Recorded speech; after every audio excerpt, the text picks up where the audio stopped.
We are watching rivers continue to creep up a little bit higher along Clackamas County. This is the Clackamas River here. We're in Gladstone. You see this parking lot slowly but surely. That water is getting higher and higher. We'll have all the updates coming up.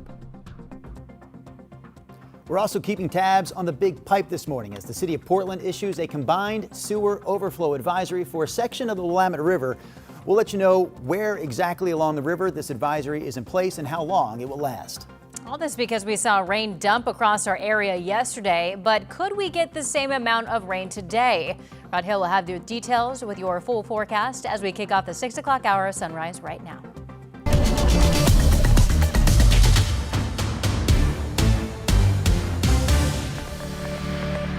Good morning, and thank you for joining us on your Friday. I'm Shannon Green. And I'm Drew Carney. Let's bring Chris and Rod into the mix. As if this weather impact alert wasn't enough, gang. We also thought that today would be a good day to say goodbye. Oh. So today is not my last day on the Sunrise Show, but it's my last day working with the full crew here. Chris and China both have next week off. So coming up at 6:15, what's the matter, Rod? 1 2-inch rain day and you're jumping ship? 6:15, a bit of a thank you, and at 6:45, a 4-minute compilation of my last 19 years at this station. Hard to do. So there you go, Rod. What's the matter? I don't know. You just put me in a downer mood. I know. It's going to be the 6:45 segment. I think will be very fun. Okay, well that's good. All right, 2.10 was the rain total yesterday for the date at PDX, and that is a record for December 18th, by the way, out at the airport. Now, the rain episode is done. We just have kind of a typical scattered shower today, some west breezes, temperatures will be in the 40s, but we still have the impact alert up for river flood warning, which is what we talked about yesterday. The rain shut off last night. River flooding, a big story today. Watch for high water spots, specifically in those river flood zones that may lead to detours. And before the sun pops up this morning, be aware there might be some high water spots lingering in your neighborhood that would catch you by surprise because you can't see it until you get there, until the sun comes up. So keep in mind that could be an issue. Now, the flood watch from the Weather Service is still in play because of the ongoing river flood situation, but the news is decent in that the majority of rivers are expected to be back in their banks before noon today, at least back below flood stage. All right, snow up in the Cascade Passes. Big travel weekend, the weekend before Christmas. We've got just scattered showers on the radar. Pretty quiet weather right now overall. Temperature is 42. We'll be mid to upper 40s for a high today. And here is Chris McGinnis. Rod, we've got slides, down trees, and high water. Too many individual locations to mention, but I've got some new ones from overnight. First off, in the Oregon Coast Range, just hearing that Highway 6, the Wilson River Highway, is now closed between mileposts 29 and 35 because of an active ongoing landslide. Meanwhile, up on Mount Hood, Highway 35 is closed in a couple of places, right near the Highway 26 junction because of a landslide, and a little farther north near the Parkdale area, just south of Parkdale, because of downed trees. Meanwhile, across the metro area, we're dealing with slides and high water as well. 99E right through Oregon City. There is a local detour set up for this, but high water has that closed right now between 2nd and 10th Street. And also in Clackamas County, Highway 211 is closed right now because of high water east of Malala between milepost 15 and milepost 17. The good news is, guys, your freeway drive out there is okay this morning, but man, lots of trouble spots elsewhere across the region. Back to you. We do have another traffic alert here, Chris. In Tillamook County, Highway 101 is closed where North Main meets First Street, all the way north to the Fred Meyer.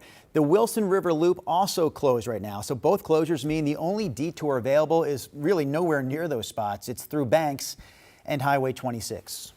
We're also keeping an eye on the power outages that are still happening across our area.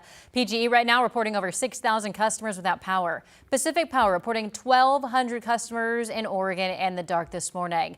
Clark Public Utilities reporting over 1,200 customers without power. And crews have been working hard this past few days to help people get the lights back on. This is one of those all hands on deck situations where we've been out all night and we're going to stay out until everyone is back up and running. We also have a couple of school closures and delays to pass along for you here.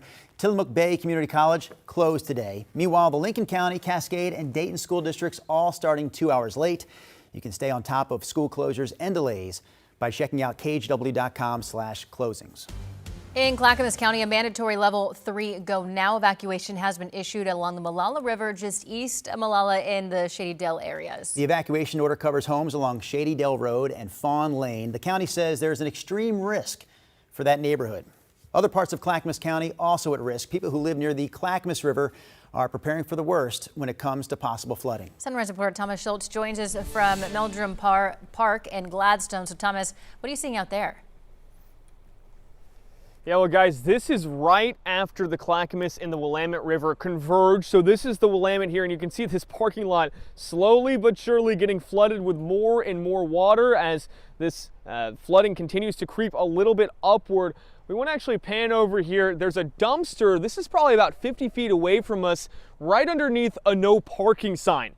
That is completely converged and submerged, that is, with water. This is an area that, I mean, look, it's not terrible right now. It's still, a ways off from any major roads or anything like that.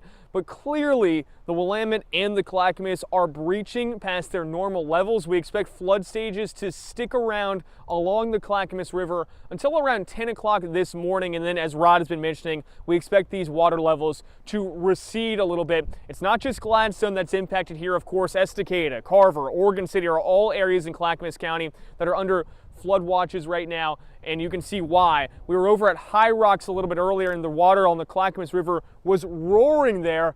Last night, our crew spoke to a woman in Carver, too, near a mobile home park there. She said she's keeping a close eye on flood levels today. But right now, I'm kind of counting the feet the river are up. I think I'm going to be sleeping with my big, huge flashlight. And like I said, I'm really watching it, because when it comes to a certain point, then I think any intelligent person would go. Yeah, you can't blame her, right? And look, Clackamas County says there's a couple of ways to keep up to date on everything that's going on. One is to check their flood page website. The other one, which is a good handy tool, is to download the Clackamas County Sheriff's Office app. They're pushing out constant releases about what they're seeing, what areas are under flood advisories. All good information to know. Back out here in Gladstone as well, you can see once again these water levels continuing to creep up and up and up. You're starting to see some of this debris and branches from the river come closer along where the water ends. Guys, even in the past 10 minutes or so, I've kind of been creeping up a little bit to the right away from this water as it continues to rise. It's slowly rising, but it is still rising here in Clackamas County. Drew, China. Thomas Schultz reporting live for us this morning. Thank you, Thomas. And we are also keeping an eye on Johnson Creek, where there's a flood warning in spots there. So gauges show that the creek is already into minor flood stage, particularly to the east in the Powell Butte and Sycamore area. Some people we talked to say they're watching things very closely. Definitely flooding, some of it getting up to people's houses and things like that. So, if we can help out to prevent that, that's what we're here for. So. And the city has free sandbag filling stations open, including at Lentz Park. We're also keeping an eye on the Willamette River this morning. A look at the big pipe system here in Portland shows it's at 70% capacity this morning. Yesterday afternoon, the city issued a combined sewer overflow advisory for the Willamette. So this advisory covers the stretch of river downstream of the Ross Island Bridge. Increased bacteria levels mean everyone should avoid any contact with that part of the river during the overflow period and for another 48 hours beyond that. All recreational activities, stand-up paddleboarding, kayaking, whatever it may be, are out at this point.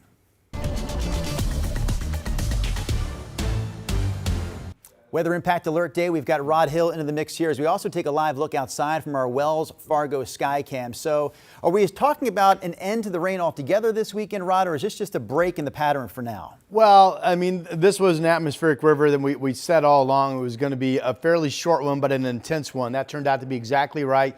20 to 24 hours of solid rain, then it quickly got out of here. Now we're back to simply scattered showers that are not expected to add any additional impact whatsoever, with the exception of some accumulating snow up over the Cascade Passes. The rain event that we dealt with yesterday is now down into Northern California. It did drop 2.10 inches of rain in Portland, and that was enough for a record for the date yesterday out at PDX. You saw Tillamook over 5 inches coming down.